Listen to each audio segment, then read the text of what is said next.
série chamada Ao Redor da Cruz. E ao longo do mês, nós focamos a nossa atenção em alguns personagens que estiveram ao redor da cruz. Tanto em momentos antes da crucificação, como em algumas situações também após a ressurreição de Jesus. Hoje, agora, nós ouvimos um trechinho que nos conta sobre uma caminhada de Jesus, ressuscitado, com 2 discípulos. 2 homens que estavam no caminho de Jerusalém para um povoado chamado Emaús. Mas a gente pode se perguntar quem eram esses homens e o que esse acontecimento, registrado só no Evangelho de Lucas, Mateus, Marcos e João não falam disso, mas Lucas conta. O que essa história, esse acontecimento pode ensinar para a nossa vida hoje? Eu não sei em vocês, mas quando a gente fala em discípulos, geralmente vem na cabeça o grupo dos 12. Ou como agora Lucas se referiu, o grupo dos 11, porque Judas, o traidor, já não estava mais com eles. Mas o registro bíblico, como um todo, ele deixa claro que o grupo de seguidores de Jesus não era restrito a 12 ou agora 11 pessoas. Era um grupo bem maior. Embora os 12 tenham tido um contato mais profundo com Jesus, eles têm os seus nomes registrados, tintim por tintim na Bíblia, receberam tarefas, receberam autoridades específicas de apóstolos, também tinha muitas outras pessoas que seguiam Jesus, que eram considerados seus discípulos. Não só homens, mas também mulheres, era um grupo bem grande. A história que a gente ouviu hoje, ela aconteceu no domingo da ressurreição, no domingo da Páscoa, quando os peregrinos que tinham ido a Jerusalém, em função da festa da Páscoa, eles estavam iniciando a viagem de volta para casa. A distância referida na Bíblia entre Jerusalém e Emaús era mais ou menos 11 quilômetros. Para a gente entender aqui, mais ou menos como ir de Camobi até o centro de Santa Maria. Esse é o percurso que precisava caminhar para ir de Jerusalém até Emaús. Não era uma viagem muito longa. Naquele contexto, as viagens eram feitas não como a gente faz hoje, né? De carro, em 10 minutos a gente está no centro. Era um pouco mais demorado. Eram feitas a pé. E as pessoas costumavam viajar em grupo, ou às vezes até em dupla, como esses 2. E era comum, ao longo do caminho, algum companheiro de viagem se juntar. Como a gente hoje, às vezes, ao sentar no ônibus, não sei se ainda é da cultura de vocês, mas quando a gente faz uma viagem mais longa, a gente senta no ônibus e pergunta, né? Oh, como é que é o seu nome? Para onde é que você vai? Os mais antissociais eu sei que não fazem isso. Está rindo, né? Mas é comum, né? E ali essas pessoas também, esse estranho, esse desconhecido, chegou perto. Arrumou uma história para conversar. De um desses homens que estavam caminhando, a gente sabe o nome, é Cleopas, ou, dependendo da tradução, Clopas. Mas do outro nem o nome a gente sabe, só sabe que era um homem que estava caminhando. Só sabemos que eles estavam voltando para casa, depois da festa da Páscoa em Jerusalém, mas estavam voltando com o coração triste, estavam voltando entristecidos. E eles falam do porquê que eles estavam entristecidos. Eles estavam esperando que Jesus fosse o libertador da nação de Israel. Eles queriam o líder político, religioso, talvez assim um populista, que mandaria Roma para bem longe e ia restabelecer o comando judeu em Israel. Não era isso que Jesus veio fazer, mas eles esperavam, essas eram as expectativas deles. E é curioso porque é uma história carregada de ironia e até uma certa dose de humor. Dá para pensar que tem humor na Bíblia? Tem também. Porque eles falam de Jesus para o próprio Jesus. Eles não reconheceram que era Jesus. Então eles estão falando para Jesus e dizendo, o que aconteceu com Jesus de Nazaré era o próprio ali, mas eles não estavam reconhecendo. Eles ainda meio que, parece que xingam, né? Será que você é o único que estava lá e não sabe do que aconteceu em Jerusalém? É como se estivessem dizendo, cara, que planeta tu vive? Está voltando da festa da Páscoa e estava lá na cidade e não soube o que aconteceu com Jesus de Nazaré? Isso foi um acontecimento. A gente não consegue ter certeza do porquê que eles não terem reconhecido Jesus. Eu dei uma boa pesquisada e não consegui ter certeza. Tem várias teorias. Mas resolvi não entrar nesse campo aqui para não gastar tempo numa coisa que a gente não vai ter certeza. É provável que a aparência de Jesus tenha ficado diferente.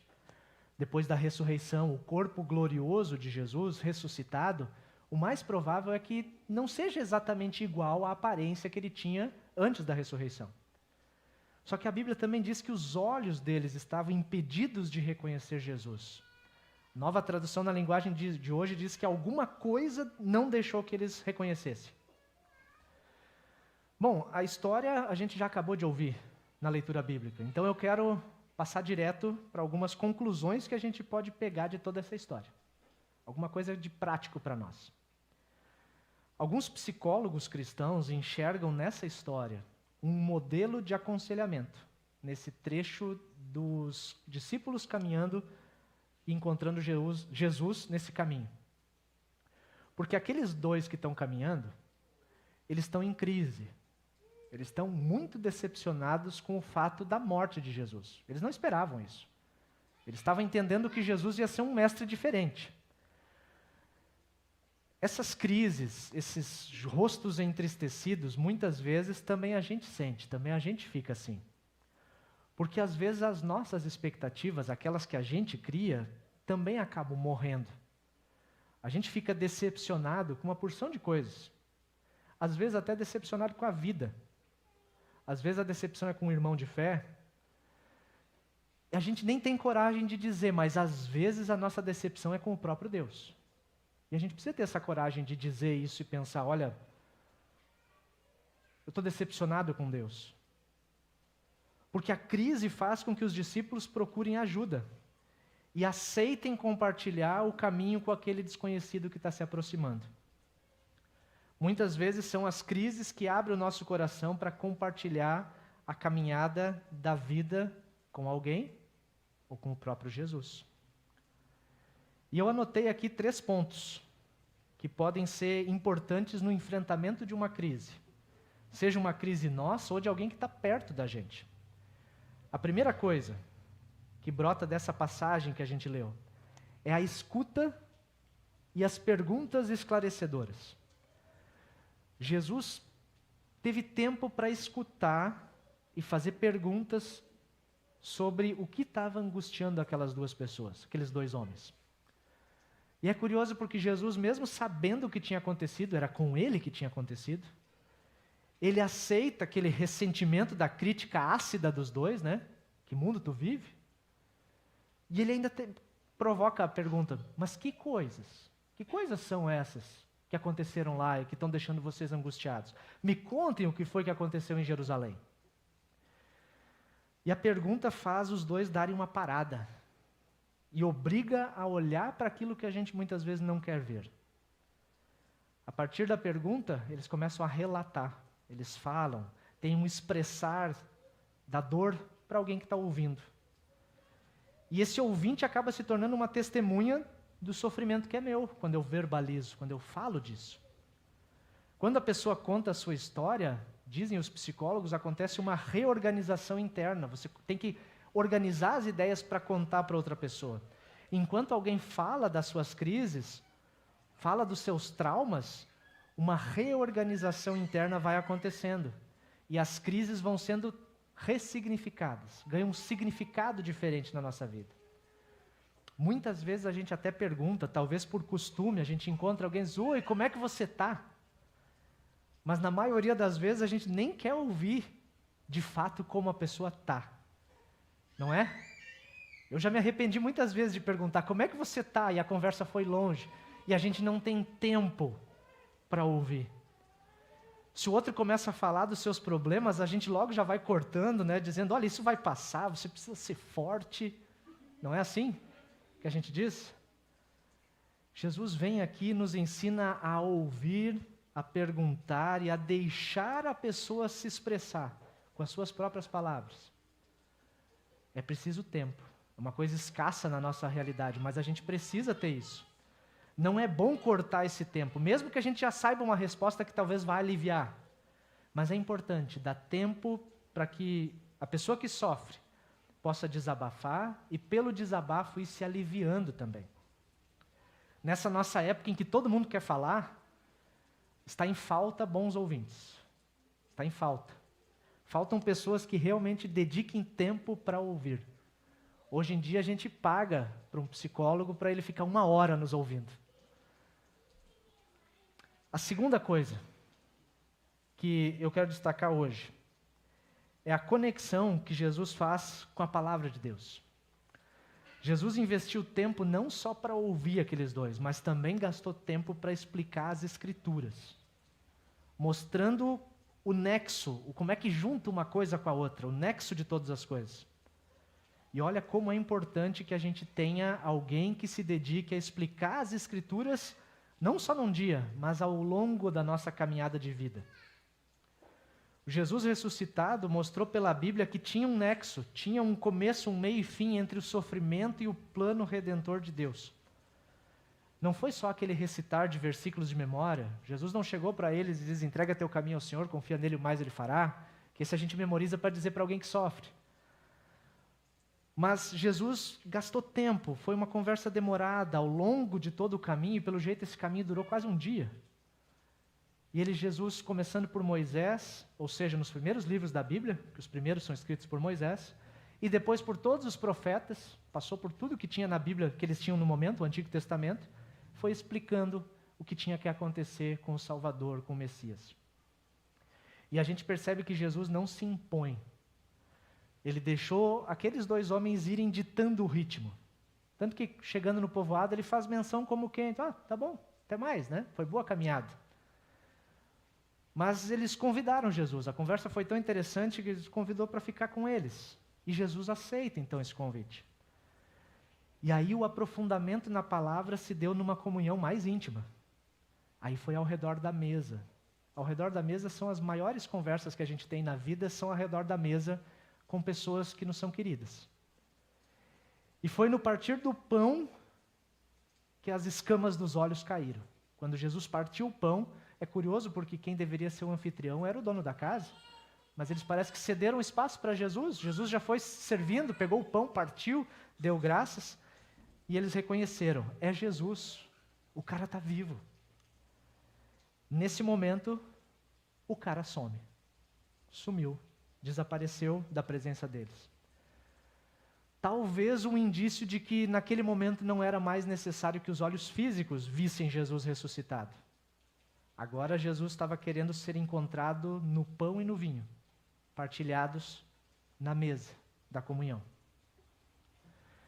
E a terceira coisa, que pelo menos se vocês quiserem levar alguma coisa para casa hoje, levem essa frase: Jesus está presente na caminhada.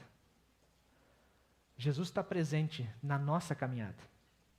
Desde o batismo, e hoje a gente viu um batismo acontecer e lembrou do nosso. Desde o batismo, quando nós fomos revestidos de Cristo, Jesus está presente, Ele se faz presente na nossa caminhada da vida. A gente não vê Ele como talvez a gente gostaria de ver. Mas nós temos lá dentro do coração uma certeza de que Ele nos acompanha. E é muito forte essa imagem de Jesus presente na caminhada, porque é o verdadeiro Deus nos alcançando também como se fosse um peregrino. Como alguém que caminha do lado, que se põe a caminhar lado a lado.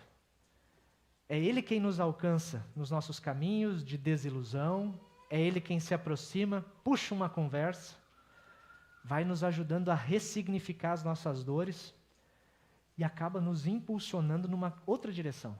Porque quando eles chegaram em casa, a história diz que eles tiveram que voltar para Jerusalém. A notícia era tão boa que eles tinham que voltar para contar para os 11 o que estava acontecendo. Jesus está presente na caminhada. Agora, para e pensa quantas vezes você já se sentiu sozinho na caminhada da tua vida. Quantas vezes? Quantas vezes tu já se sentiu assim desanimado com aquelas expectativas que você criou e elas se frustraram no teu casamento? Ou até as expectativas que você criou no desenvolver da paternidade? Eu tenho algumas. 5 anos já de paternidade. Ou na maternidade, né? Ou quando você se sente sozinho numa crise com a profissão que tu escolheu. Tenho conversado muito com os jovens ultimamente, aquela coisa de escolher curso, é para a vida toda? Será que é para a vida toda mesmo? Alguns mudam no meio do caminho, né, Nath? Muda. Eu também mudei. Às vezes é aquela profissão que as circunstâncias acabaram fazendo com que a gente chegasse lá e a gente não queria aquilo. Pode ser que o medo e o desânimo bateram quando você abriu aquele resultado de exame e aquele resultado na frente do médico te deixou preocupado, ou até mesmo você sentiu assim que ficou sem chão. No meio de todas essas crises, Jesus está presente na caminhada. Ele não deixa a gente sozinho. A gente às vezes se sente sozinho, mas de fato a gente nunca está sozinho. Talvez a gente não perceba, mas ele se aproxima e se coloca a caminhar do nosso lado. E na caminhada ele vai nos ouvindo, e ele vai falando com a gente, ele nos toca com a sua palavra, ele nos permite nós nos aprofundarmos no seu conhecimento. Quando a gente parte o pão, Jesus nos abre os olhos da fé para crer que ele está ali, que ele não deixou a gente sozinho. Hoje, aqui nesse nosso encontro de hoje, meu pedido é que Deus permita que os nossos olhos estejam abertos para crer na presença real de Jesus quando a gente celebrar a ceia aqui na mesa do altar. Que a gente também possa experimentar aquilo que os discípulos experimentaram. Achasse, mas o nosso coração não estava queimando dentro do peito quando ele nos falava. Que a gente possa reconhecer a presença e a companhia de Jesus junto com a gente. E que a nossa vida toda seja sempre ao redor da cruz de Jesus, com fé na ressurreição e conscientes da missão que Ele nos entregou para a gente realizar como igreja enquanto a gente viver. Amém.